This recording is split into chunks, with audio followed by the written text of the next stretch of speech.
Welcome to my channel E Studies. I am Miraj. We are going to study today maths. We have studied sets in previous class. Now we are going to study representation of sets and intervals. हम लोग पहले set को पढ़ चुके हैं. अब हम पढ़ेंगे कि उसको रिप्रेजेंट कैसे किया जाए, उसे प्रस्तुत कैसे किया जाए, कितने मेथड होते हैं. तो सेट्स के विषय में आप जानते हैं कि set is a collection of well defined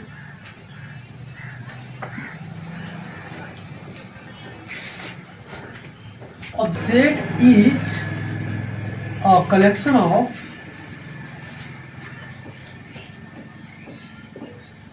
object,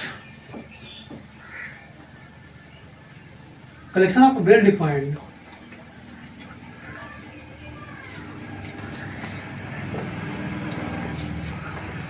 object.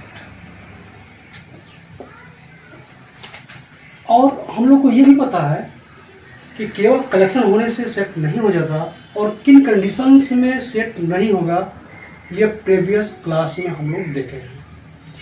कोई भी कलेक्शन होना चाहिए तो वो वेल डिफाइंड होना चाहिए.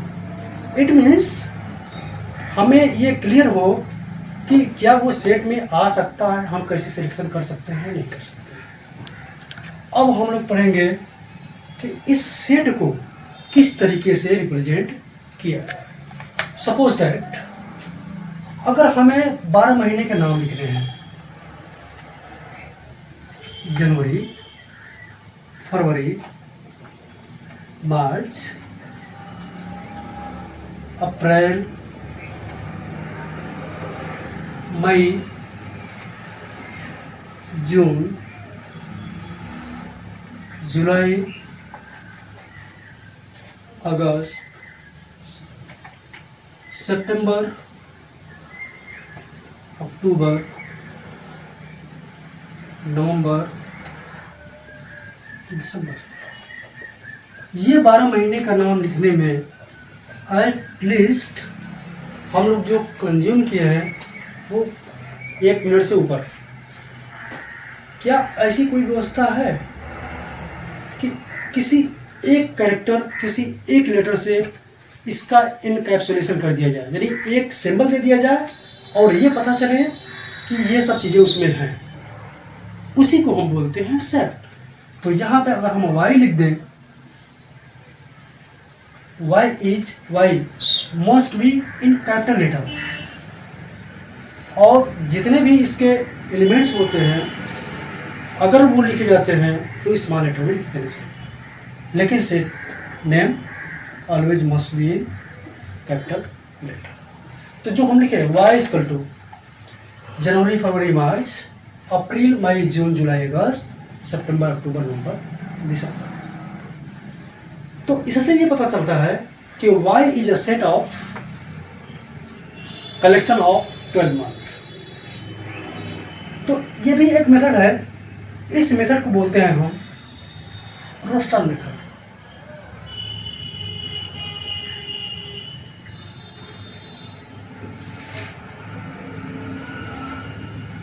इसको एक तरीके से और रिप्रेजेंट कर सकते हैं, वो कुछ इस तरीके से.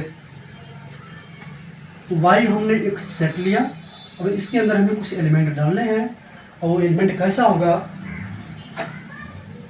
एक वेरिएबल लेंगे, कोई भी ले सकते हैं. जैसे मान लो हमने यक्स ले लिया तो हमने लिखा कि यक्स एक वेरिएबल है और x is such that, x कुछ ऐसा है कि यक्स बिलोंग्स टू या x is a month of year.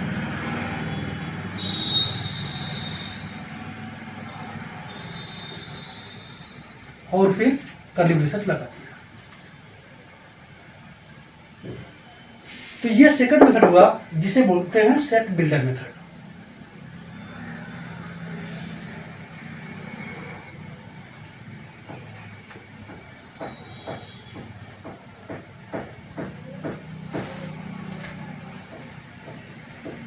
और रिप्रेजेंट करने के एक तरीका और हो सकता है जो है वेन डायग्राम।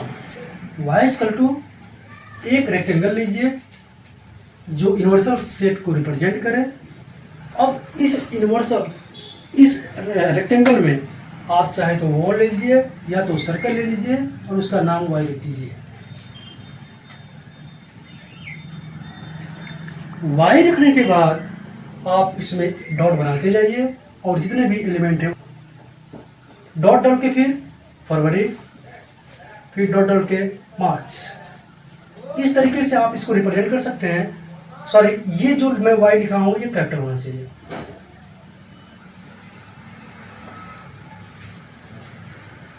तो here we can see that a set can be represented by three methods. The first is representation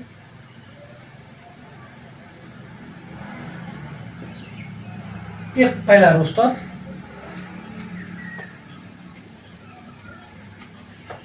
दूसरा set builder,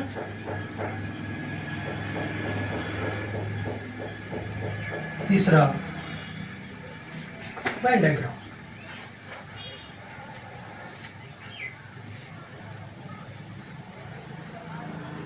But it should be remembered that Venn diagram is always used in operation offset.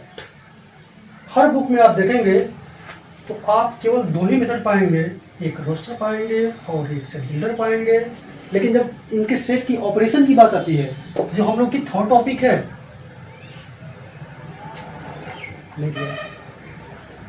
हम लोग के third topic है operation on set, जो छूट गया है, ये है operation on set.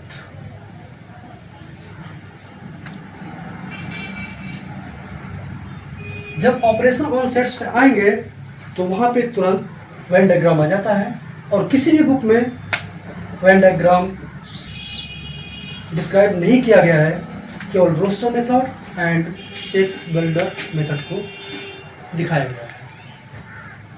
Okay, now thus we can see here that we can represent a set by three methods. The first is roster, the second is set builder, and third is Venn diagram. Let's take another example.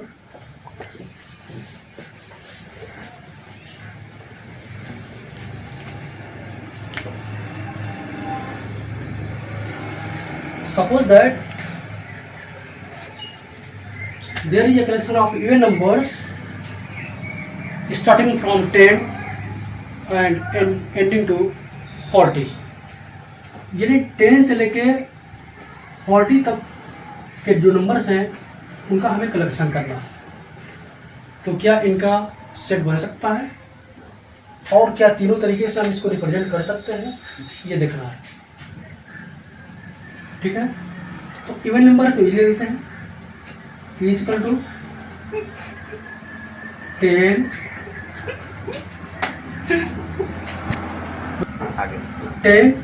12, 14, 16 to 40. If you write like this, then you are using roster method.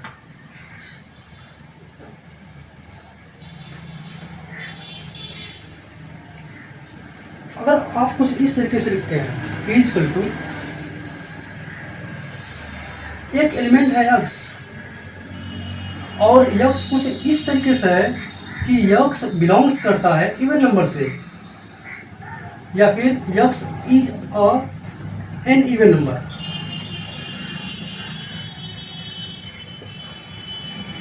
लेकिन यहाँ पर ध्यान देने वाली बात यह है कि केवल यक्स इवन नंबर नहीं है, इसकी एक लिमिट भी है कि 10 से स्टार्ट है और 40 तक गया हुआ है।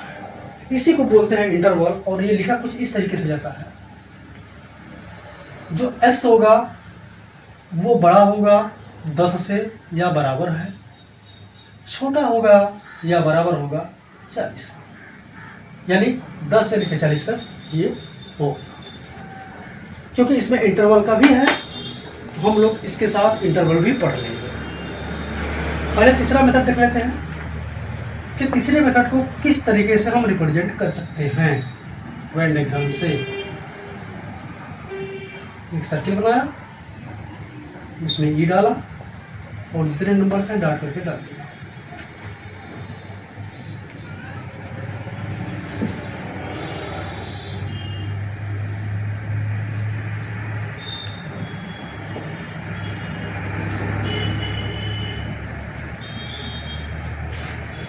तो हम ये देखें कि हम किसी एक सेट को रिप्रेजेंट कर सकते हैं 3 तरीके से। The first is roster, second is set builder and third is waiter.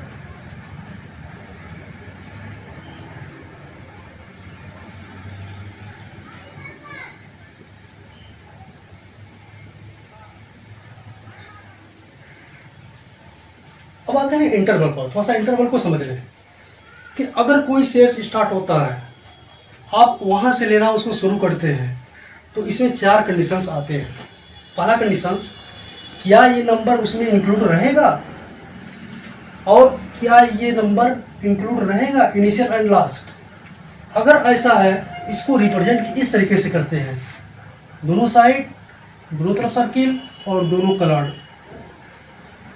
और इसे बोलते हैं closed interval, CLOSED, closed interval.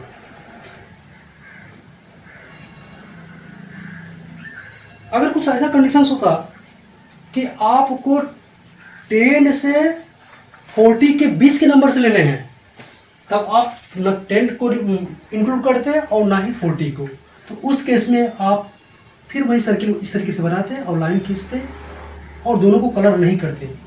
यहाँ पर आपको लिखना था 10, यहाँ पर लिखना था 40, यहाँ पर भी आपको लिखना है 10, यहाँ पर लिखना है 40। अगर आप कलर नहीं किए हैं, इसका मतलब you are not going to include 10 and 40, it means it is called open interval.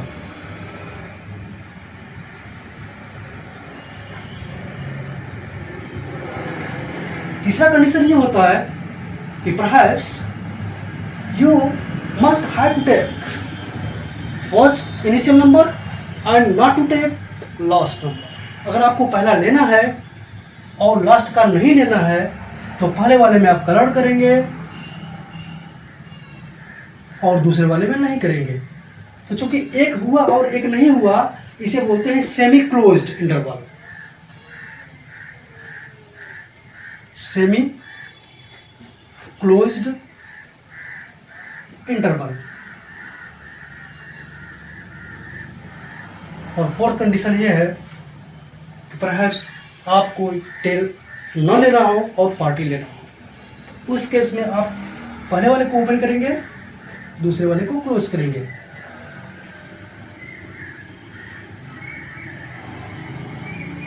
उस केस में होगा सेमी ओपन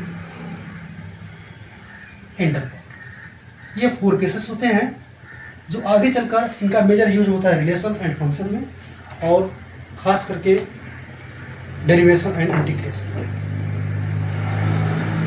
तो it must be noted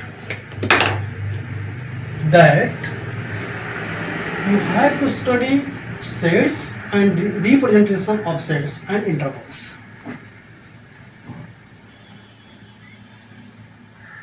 This was last topic of today. We will meet again next day and in next class. Okay? अगर आपको कुछ समझ में आया तो भी कमेंट करिए, और नहीं आया तो भी कमेंट करिए। अगर आपको अच्छा लगे तो लाइक करें। Thank you.